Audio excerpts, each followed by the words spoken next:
Consumer complaint येयल्ली regarding sale of sand घर बांदपाक रेंव बीन विकता पळय. कंप्लेंट येयल्ली की हांगा तांकां रेंव बी हांगा वेटान विकताले आनी तांकां वेटेज फरक येतालो. एकदां ते 8 टन दाखयतालो, एकदां 6 टन दाखयतालो.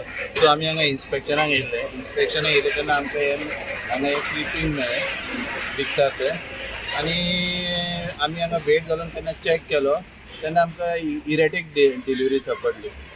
आमी हांगा थोडे वेट घालून चॅक केल्ले, तो सारको वेट दाखयनाशिल्लो, कमी वेट दाखयतालो आनी तो वेब्रेज ड्यू आशिल्लो. सो आता फुडली एक्शन कितें घेतलें तुमी? फुडलें एक्शन आमी तांकां कॉरस्पॉन्डन्स करतले आनी बाकी सगळी कोण तो कळ्ळा तुमकां कोण हे करता? वेब्रेज हांचो सर. मेटाशिप मेटाशिपाचो वेब्रेज म्हळ्यार Verma sir logistic and infrastructure private limited तेणी कोणाक चलोवपाक दिल्लो वेब्रेज. ओके. सो कितें तेका फायन चलन अशें कितें आसता? तांकां आतां इन्व्हेस्टिगेशन जावन आमी केस फॉरवर्ड करतली आनी फायन पडटली. सो तुमी कितें मेसेज दिवंक सोदता हेजे धरल्या उपरांत?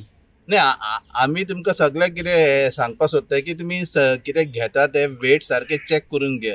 समज तुमी फिश मार्केटान गेले, वेजिटेबल मार्केटान गेले, जाल्यार सुपर मार्केटान गेले, व्हडले मॉलान गेले, तुमी कितें आयटम घेता तेजो वेट चॅक करा. Subscribe Prudent social media channel and press bell icon for latest notifications.